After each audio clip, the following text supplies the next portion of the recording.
Hello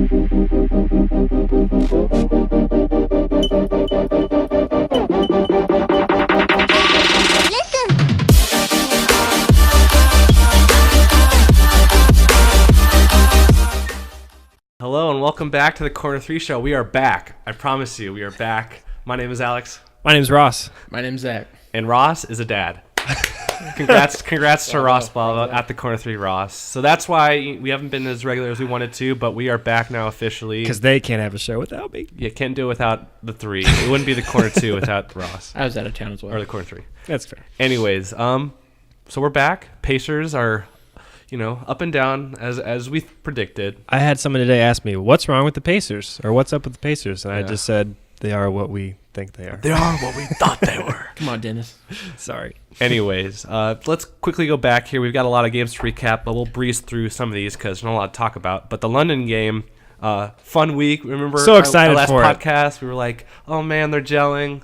And then that happened. The 140 to 112, just blowout. Schmacking. Schmack. What do you guys think? I mean, I think I called those. You did. I called. Well, they won the Pelicans game, but I called a loss on that one.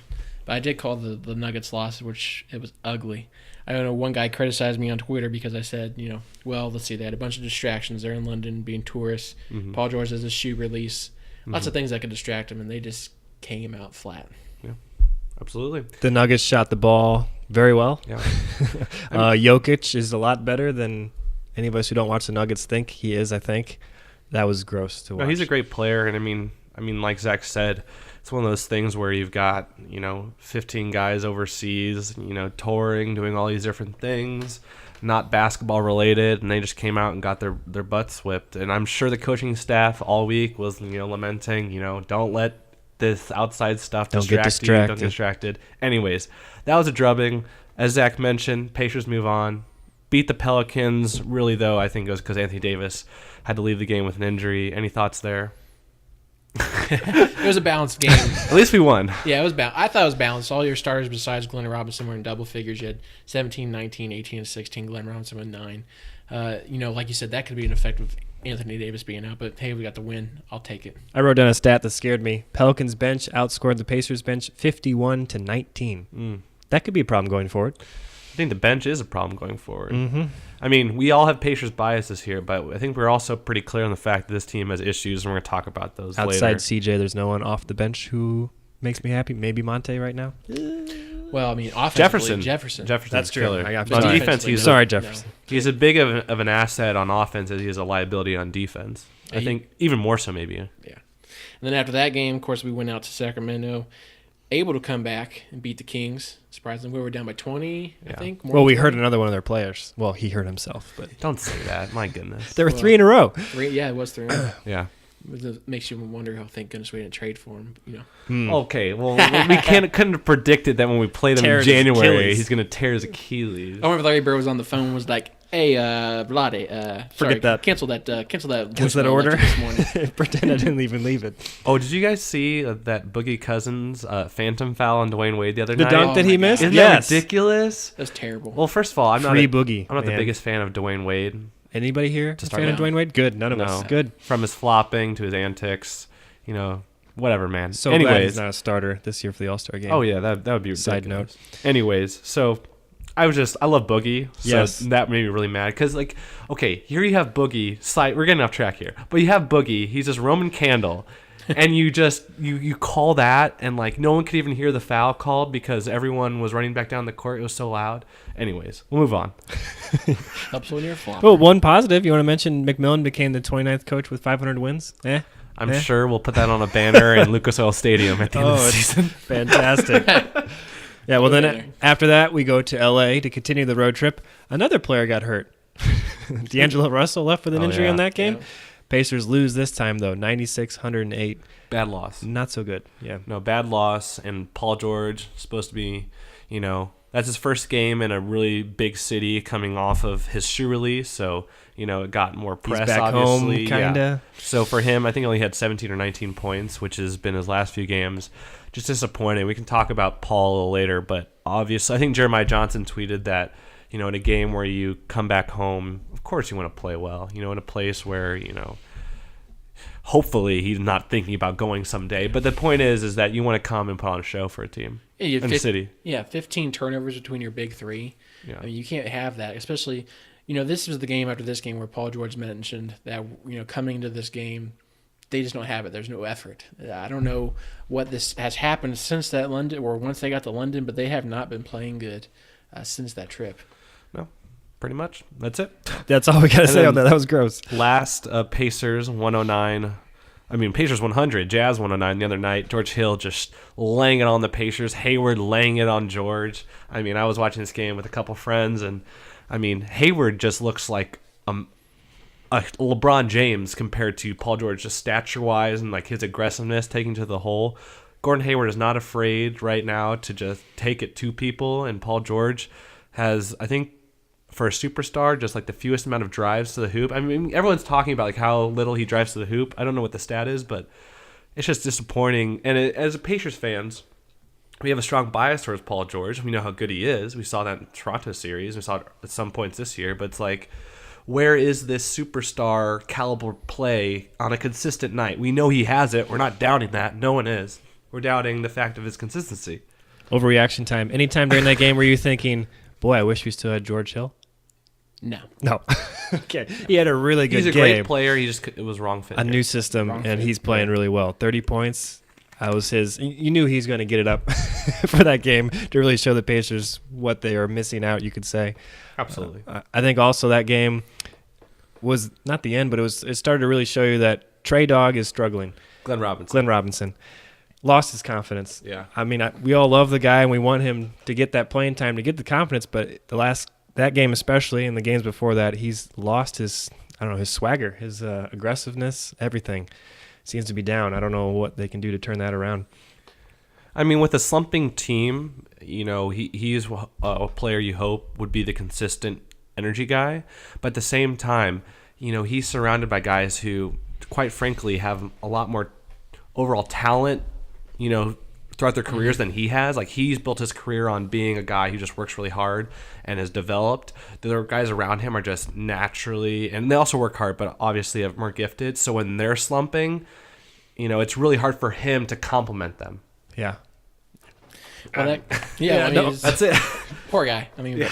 That leads us into, it's kind of a segue. Obviously, the Pacers now 22 and 21, 7th in the East. I thought going into last week, if they could have, actually I saw where they could have gotten as high as the 5th seed if they would have pulled some of these games out. Yeah, the top 4 kind of solidifying. Yeah. But, we do have a fan question this week. We actually have 2. One just came in while you were talking. Well, I don't know if we should say that for general NBA since it's not about Oh, the that's true. That's about the end. By the way, talk. Listen to our general NBA podcast. Sorry, you can find it in call. the feed either below or above this one. Yeah. But the one you're talking about, go ahead. Yes, this kind of coincides with our big stories of the week, but we'll kind of segue it. Our Twitter question comes from J-Lo, or Jackson_Lovelace. For Jennifer 4-3 show. Oh, okay. J-Lo. Sorry, not J-Lo. J-Lo dates Drake, So by the excited. way. I saw that today. That's interesting. That's like 20 years. Yeah. Hey. Anyways, Do what you gotta do. he tweeted us, who are the ideal trade targets for the Pacers to go after? Any names specifically, or we know the positions we need to upgrade, right? Shooting guard spot is weak, both starting and off the bench, and backup power forward. But do we have any names of players? Fareed, we've talked about for a long time. A lot of Pacers other podcasts have been talking about Fareed. Mm-hmm. But I'd rather see a kind of a stretch for, I don't know. We talked about Jared Dudley, I think, a little bit. But That'd be some veteran. But the thing is, the more farther into the season we get, we're past the halfway point, obviously. I thought about this question when it came in this Pacers ceiling for this team is the semifinals. I'm sorry. That's what it is right now. Mm-hmm. I think Boston. Yeah, so you're going to sell the house to get the 5th seed? I don't think trading for Jared Dudley or a guy who, is already past his prime, but maybe a good addition for the year is not the right move. Trading for Evan Turner at the time was a good move for the Pacers because they were so right close. There. They were so close. But making a move to try and, beat out Cleveland at this point, unless it's like a long-term move, unless you're trading with Denver for one of their many young players, or maybe Sacramento or Phoenix, Orlando, maybe trading with one of those teams, I'd be all for that. But trading for a guy like Fareed right now, over giving them too much, I don't see it happening. But I would like, go for one of Phoenix's guards or one of Orlando's players or Denver's. I love that. Yeah, get a project guy because we thought this year was the year, but we're, after watching half the games, we're a good year, 2, maybe 3 away from really contending in the East unless LeBron goes down. Well, that makes you think about what they need, because if you're saying, a lot of people say we need a backup power forward, we need a starting shooting guard. Well, if you're not going to contend for this year, I'd rather have them go after a young guy who could be the starting shooting guard. I'd rather get like a Gary Harris and see what he's got. Yeah, because if you go for a backup 4, that backup 4 is not going to make the difference to get you to the finals this year.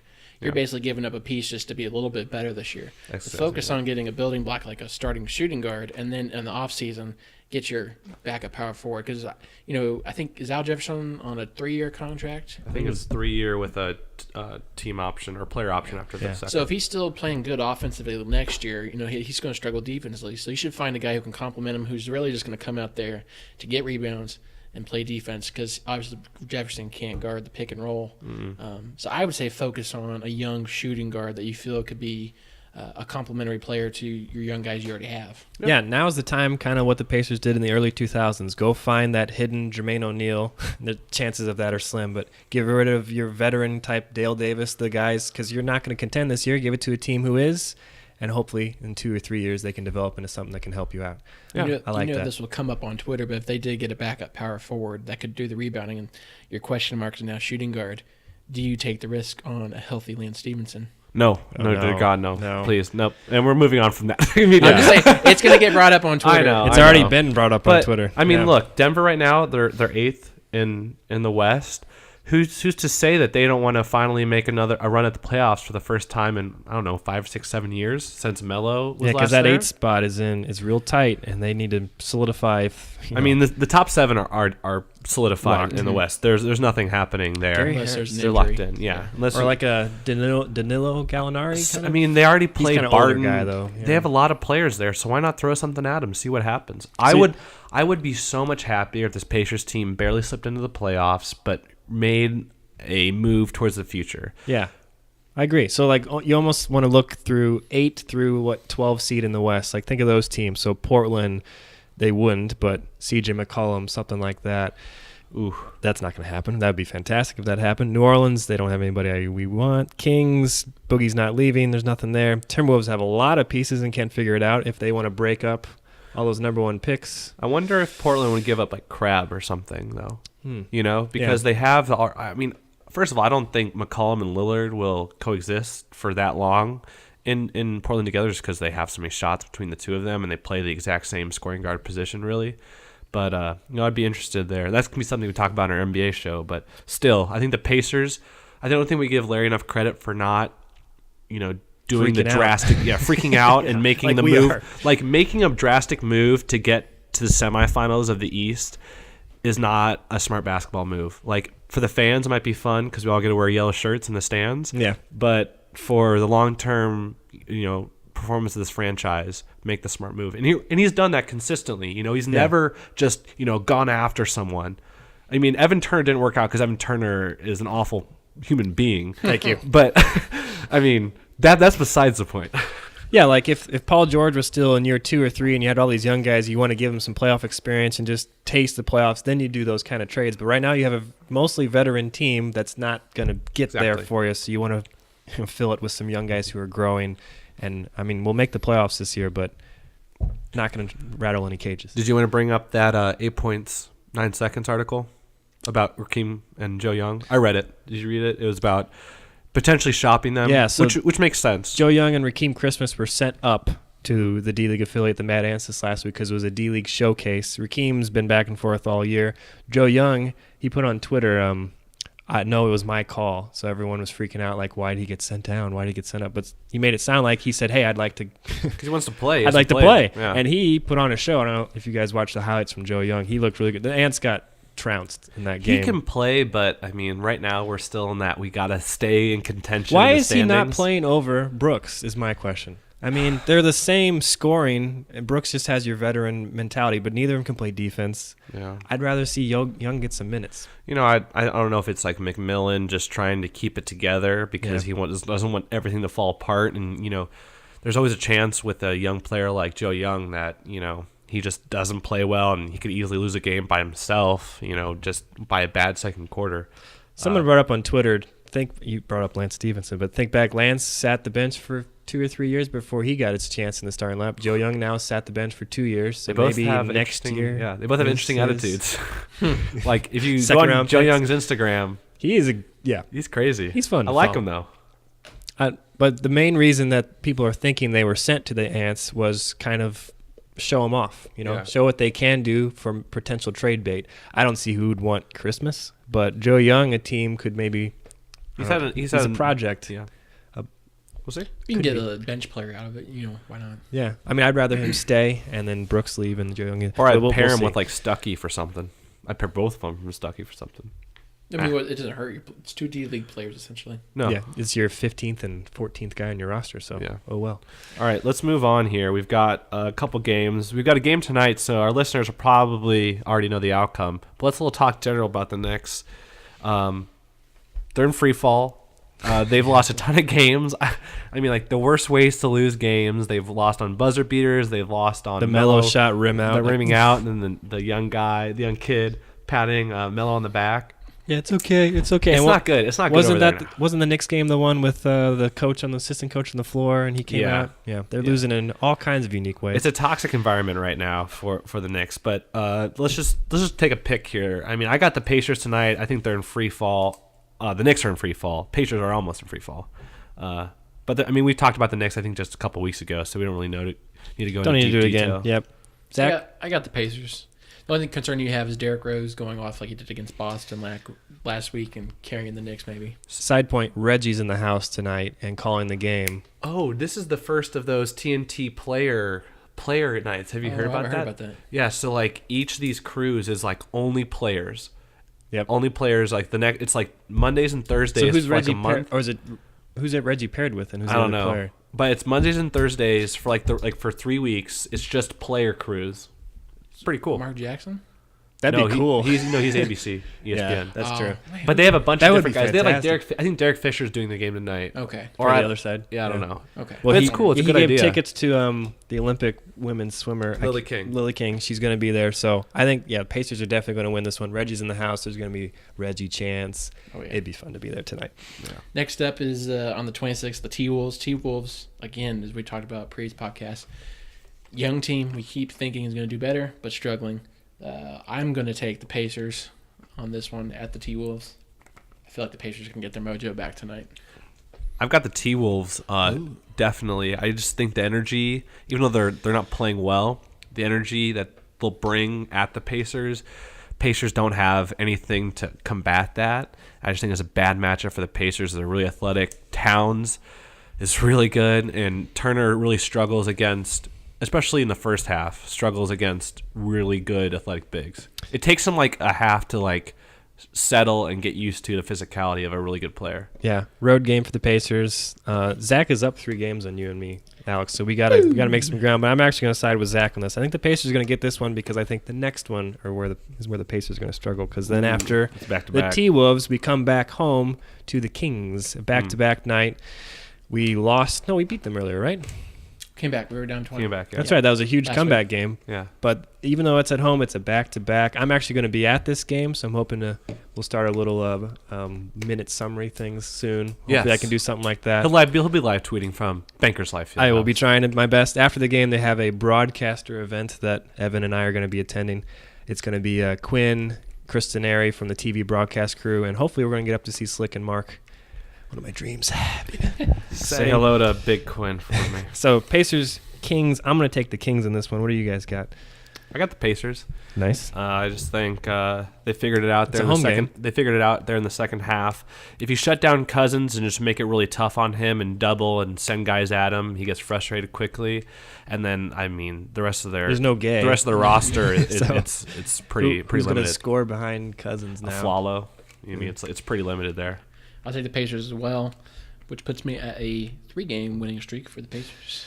I'd still take a flyer on Macklemore, by the way, for the Pacers. I was going to bring that up on our previous segment. If you would take a flyer on him to be your potential a shooting guard who can play a little bit of defense. Why not? Give him Stuckey. Give him Stuckey and Joe Young or Christmas. Divac will do that. Or like a second-round pick. Give him something. We'll see. And then after that, we have the Rockets. Ooh, I want to go to that one. I want to see James. I have tickets to that one for the company, but I have to give them away first, and then if no one takes them, I'll let you know. He's like, oh, yeah, I tried calling the customers. I really wanted to go, but I'm going to be out of town.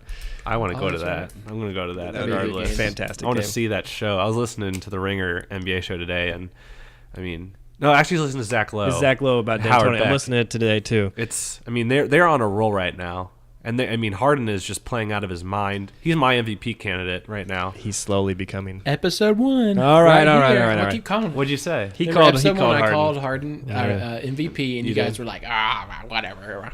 Well, I didn't know how good of a passer he was. I know like he could just take over games like this. Like his 15-15 game. People don't understand how amazing that is. That means like you are basically involved in like almost every play of the game in some capacity. That you were on the court. We talk about on that podcast though, trying to like say who does he remind us of? And there's no player who plays like Harden with the left-handedness, the Euro steps, the way he can get to the rim whenever he feels. He's not crazy athletic, but he is athletic. It's just he's something else. And the Pacers are gonna have a tough time. I hope they put Glenn on him, and I hope Glenn just shadows him all day. Yeah, it'd be a good game. Did we do? I didn't pick yet. No, you didn't pick yet. I didn't pick yet. I'm going to pick the Rockets. I'll pick the Rockets. We're going to get killed. I'm going to take the Pacers. Oh, good. We get to make ground on Zach. The Rockets score like 140 points, 130 points on the Warriors. The Denver Nuggets scored 140 points on the Pacers. So how many will they score on the Pacers? They might score 300 points on the Pacers. Paul George is going to want to show that, hey, when I try, I can be just as good as you. Oh, gosh. Paul George is not going to come on the show, is he? 4 in a row for me. I predicted the last win streak. I'm calling another one. All right. I hope you are right. Well, I have a 3-game cushion, so I can take these risks. Dang it. This is good. All right, so we've got some good games coming up here. Hopefully, you'll be at the T-Wolves game, Ross. Well, Everett won't be there though. King's Everett, game, right? King's game. King's game. No, he will not be attending. No, he's too young to be attending. I'm gonna take him. Probably be a year from now. Can we talk about the old name that was in? We can talk about the old name. Okay, so originally, we'll end it on this today. Because everyone cares highly about what name we were going to name. So originally, Mr. Blauvelt's, Mr. Ross over here, his son's name was going to be Ellis. We were leaning towards Ellis. And yes. so when the three of us went to a Pacers-Celtics game, Pacers-Celtics game early this year, I think it was the first of the bobblehead night. We were in the tunnel right next to the what's the locker room? Legends. Is it Legends? It used to be Legends. No. Lightbound. Yeah. We're in the Lightbound tunnel, and Mr. Monta Ellis walks by. He didn't even look at us. And I yell, Monte! I gave him a high five, like, Monte, he named his kid after you. And we'll have to post this video on our Twitter, and just pans over to Ross. I have a great reaction. And he is so pissed. I do not agree. Well, it was because this was like number 6 in a long line of people who were like, Ellis. Sounds kind of like a girl's name. You naming him Alice? Like Ellis is a great name, just not in like Pacers territory these days. Yeah, and as a first name, I don't know if it works so well because it's one of those Jordan Taylor names that can go both ways. Name. Don't worry about it. You just got scared. It was from a movie, and you just got scared because of the play of the shooting guard for the Pacers. That was highly one of the top reasons, but also lots of family members were very negative on the name. So all right, whatever. Kind of threw that out. We'll move on. But all right, I think that does it for the Pacers show. Make sure to subscribe also to our NBA or this feed, and you'll get our NBA show, which should be right up above or below this one. But where can they catch us, Ross? Twitter, Instagram, Facebook. Yes, Facebook. At the Corner 3 Show, and then tweet us your questions. We want to read your questions on air, and we're all traveling, and I'll be gone again this next weekend, so maybe there'll be a Corner 2. Yeah, look out for our minute highlight videos after games. We're gonna start working on that. Let us know how that goes. Yes. Also, don't forget to like this video, subscribe as well, tell your friends about us, tweet about us. We'll try to do the best we can. iTunes, SoundCloud, Google Play. Pretty much everywhere. YouTube. Leave a review. And we're going to have guests on soon. Fun guests. Very interesting guests. We'll get your hot takes. So that does it. Thanks for watching. See ya. Peace.